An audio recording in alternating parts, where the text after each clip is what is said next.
Hey guys, welcome to my channel. In today's video we're gonna go to the middle of the world, another museum. It's more interactive and I'm getting ready.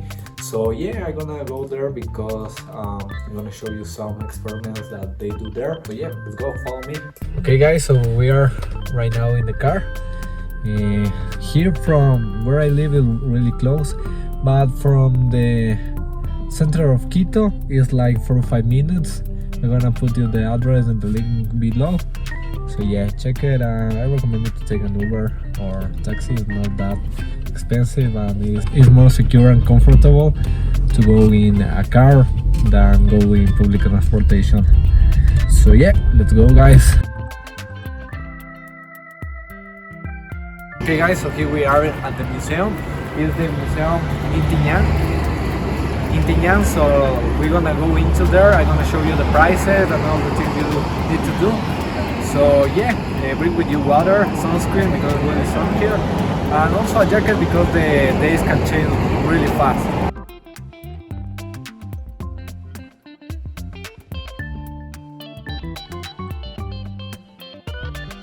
Okay guys, so here we are on the entrance. So yeah, we have here the prices. It's $5 per person. They give you a lot of explanations, a lot of games. In the start of the museum you have a free explanation where they explain why here is the middle of the world and how the culture Maldivia before, like 4 millions of years before, they are in the middle of the world. So yeah, that is explanation are free. You can give some contribution, but yeah, so let's go guys.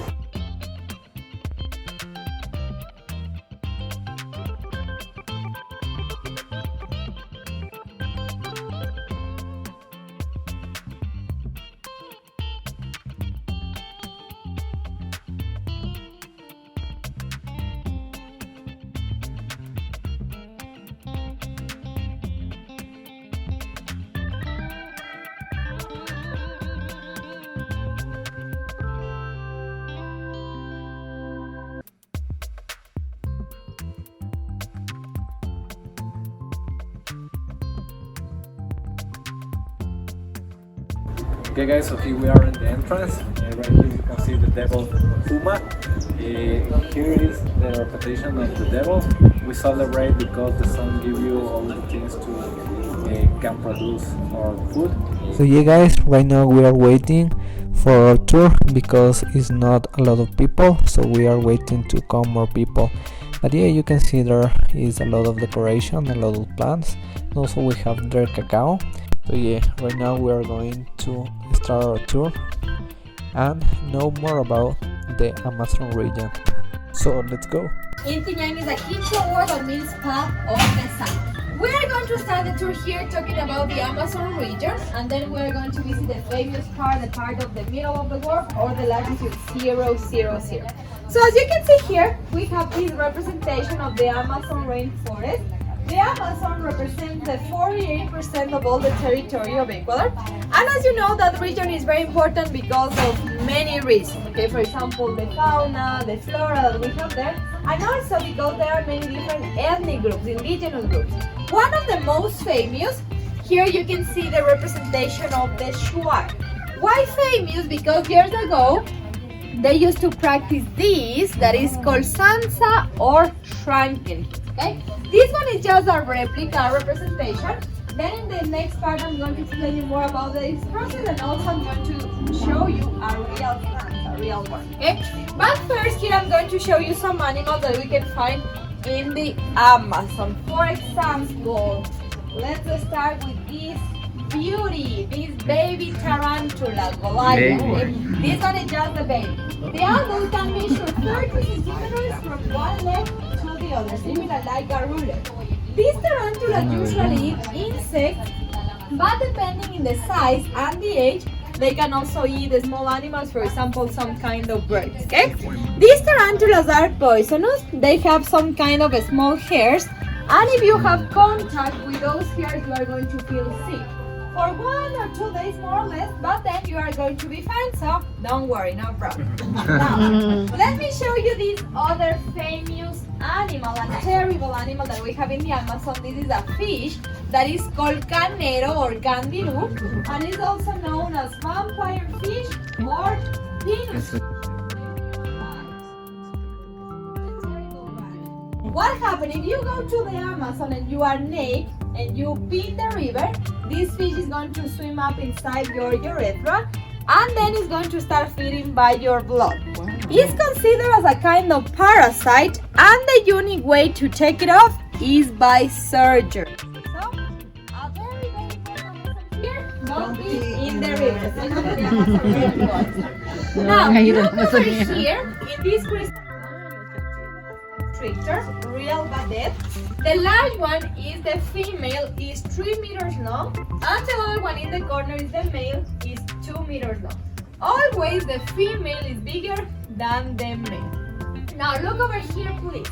This is the real skin of an anaconda, and as you can see, this one goes to the other corner, and this one is just like a medium size because it's 6 meters long.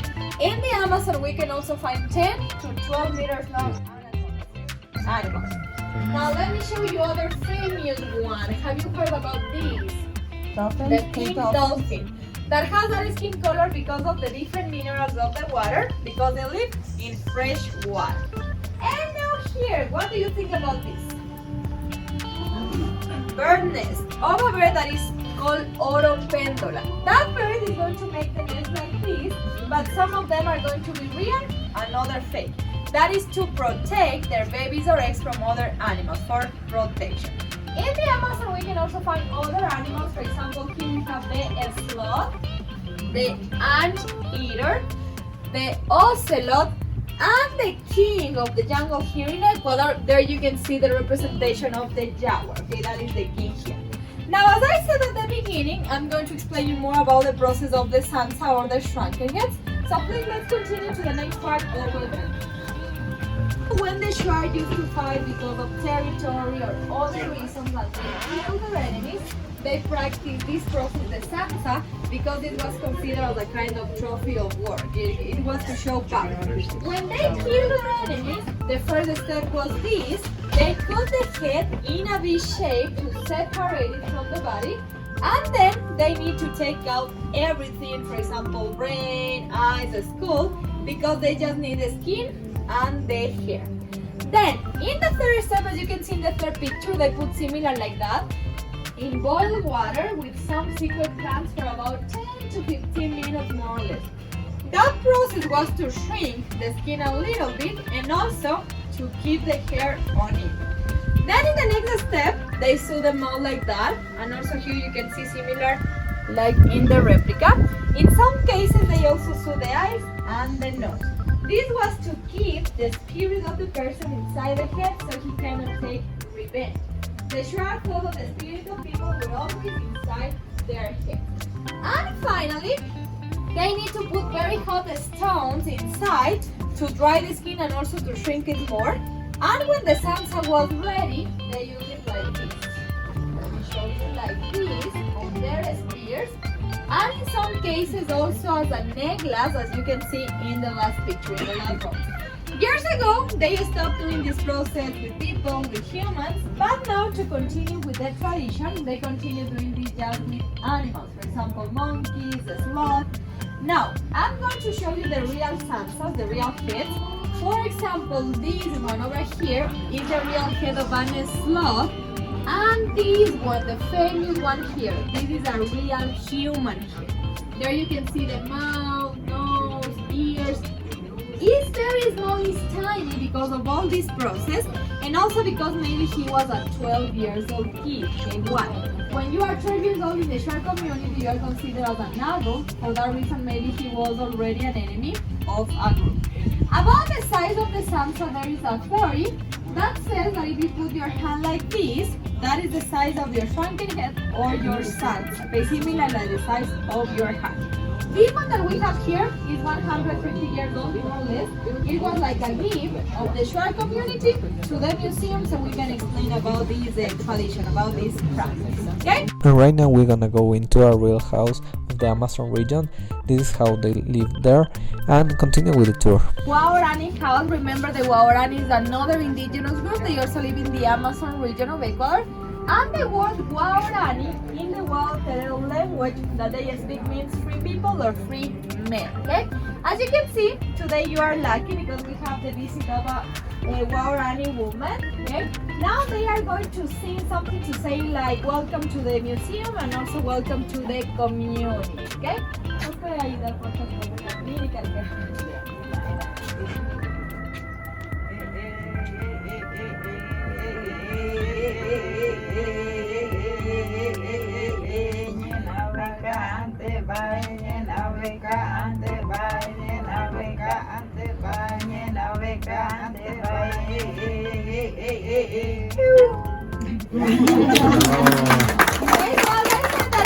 Welcome to the community, to the Waorani community, and welcome to the museum. Now, I'm going to explain you more about the clothing, okay? So please come a little bit closer over here, making like a semicircle so you can see better this first part, okay? As you can see in this replica, the men just wear this natural fiber that is from a palm that we have in the Amazon. It's called chambira. And here they wear this kind of cord that is called come and is made with the same natural fiber, the chambira. Now, the $1 million question for you. Why do you think that they wear this cord like this, in this way? Snakes. Perfect. It's protection, especially from the pinus fish or the candiru fish, okay? It's protection from that parasite, and also protection because they need to make different activities in the jungle, running, hunting, climbing trees, so it's for protection. About the women, they wear the same natural fiber, and also let me show you here, please. They also wear this kind of a skirt that is made with the bark of the tree. If you want, you can come closer, you can touch. So you are going to feel that it's similar like leather, that is the bark of the tree. And here we have the same natural fiber. So this is the clothing for the women. Now let me show you another important thing here. The Waoranis are hunters, and for hunting they use especially two weapons or two tools. For example, this one, the blowgun, that is for hunting just the small animals, for example, birds, monkeys. And for this, they need to make this kind of darts that I have here. In this part, they put curare extracted from a plant called maracure.